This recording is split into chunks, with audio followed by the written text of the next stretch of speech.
તહેવારો, ઉત્સવો અને મંદિરો માટે જાણીતા દક્ષિણ ગુજરાતમાં હોળીનું અનેરું મહત્વ છે. વિવિધ વિસ્તારમાં અલગ અલગ રીતે હોળી પર્વની ઉજવણી કરાય છે. ત્યારે સુરતના મહુવા તાલુકામાં પણ હોળી પર્વ પહેલા જ ઉજવણી શરૂ થઈ ગઈ છે. વાંસફુઈ ગામમાં હોળીના આગલા રવિવારે ગોળીગઢનો મેળો ભરાય છે. ત્યારે આ વર્ષે પણ ગોળીગઢ બાપુના મેળામાં હજારોની મેદની ઉમટી પડી. મેળામાં ભક્તિ અને લોક સંસ્કૃતિનો અદ્ભુત સંગમ જોવા મળ્યો. મેળાથી સ્થાનિક સ્તરે રોજગાર પણ મળી રહે છે. અને વર્ષોથી આ મેળા માટે અમે અહીં બધા અમારા ફેમિલી જોડે પધારીએ છીએ અને આદિવાસી વિસ્તારનો વર્ષમાં એકવાર મોટામાં મોટો મેળો ભરાય છે, જેથી આ વિસ્તારના લોકો માટે એક રોજીરોટીનું સાધન બી બની રહે છે અને અહીં દુઃખ દર્દ ઘણું બધા લોકોનું સારું થઈ જાય છે. વાસ્કોઈમાં આ જ્યારે મેળો ભરાય છે તે ટાઈમે હજારો શ્રદ્ધાળુઓ અહીંયા દર્શન માટે આવે છે, ત્યારે અમને રોજગારીમાં અહીંયા સારી એવી કમાણી બી થાય છે. આ મેળા પાછળ એક વર્ષો જૂની લોકવાયકા જોડાયેલી છે. કહેવાય છે કે વર્ષો પહેલા અહીં બે ભાઈઓ રહેતા હતા, જેના મૃત્યુ બાદ ગ્રામજનોએ પાડિયા બનાવી પૂજા શરૂ કરી. ગુમડા, ઓરી અને અછબડા જેવા રોગોમાંથી મુક્તિ મેળવવા શ્રદ્ધાળુઓ અહીં બાપુની માનતા રાખે છે અને રોગ દૂર થતા માનતા પૂરી કરે છે. બાળકો પોતાના રમતના સમયે એ લોકો પોતાની કોઈ એક ભગત બની જાય, બાકીના ગોવાળિયા એ લોકોના છોકરા ચેલા બની જાય, તો એ લોકો આવે અને કહે ભાઈ મને આ થયેલું છે તો તું અમને વિધિ કરી આપે એમ.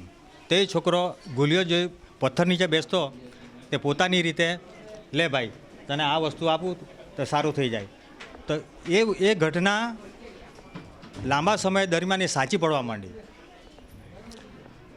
પછી એ ધીરે ધીરે લોકવાયકા ફેલાઈ ગઈ ગામડાઓની અંદર કે ભાઈ પેલો છોકરો ગોવાળીઓ છે, એના હસ્તકથી કોઈ બી શરીરની અંદર કાંઈ ગાંઠ ગુમડ નીકળે તો માનતા માને કે બાધા માને તો એ સારું થઈ જાય છે.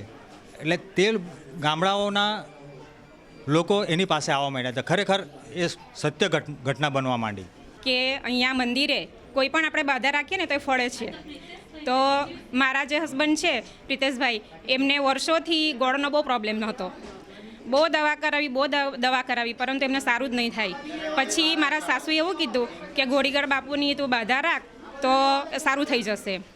પહેલાં તો મને વિશ્વાસ નહોતો કે આ શક્ય થઈ શકે, અને પછી અમે બાપુની બાધા લીધી મનોમન, અને પછી હમણાં લગભગ 3 વર્ષથી એમને કશું જ નથી થતું. બાકી બહુ હેરાન થાય દર વર્ષે, અને આ 3 વર્ષથી એમને કશું જ પ્રોબ્લેમ નથી. એટલે અમે બાપુની આસ્થા એટલે કે માનતા પૂરી કરવા માટે અહીંયા આવ્યા છીએ.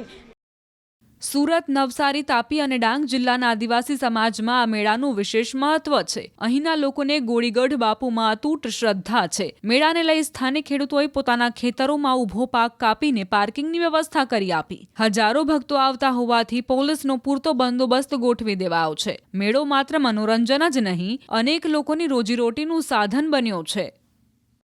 આ મેળો જે દર વર્ષે હોળીના આગલા રવિવારે ભરાય છે, એમાં લાખોની સંખ્યામાં મેદની ઉમટે છે અને પોતાના માનતા પ્રમાણે પોતાના દુઃખો દૂર કરીને માનતા જે માનેલી હોય તે આસ્થા એ લોકો નાળિયેરને દીવો સળગાવીને પૂરી કરે છે. તેમજ આજુબાજુ આ મેળા ભરવા માટે અમારી જે 6-7 વીઘા જમીન છે એમાં અમે કોઈ પાક કે એવું લેતા નથી, અને આજુબાજુની અત્યારે જે મેળો ભરાય છે તેમાં લાખોની મેદનીને આવવા જવા માટેના જે ચારે તરફથી રસ્તા કરે છે, પોતાના ઊભા પાકને બી કાપીને અમે રસ્તો બનાવીને લોકોને સગવડ આપીએ છીએ. તેમજ આજુબાજુના લોકો બી અમને સાથ સહકાર આપે છે.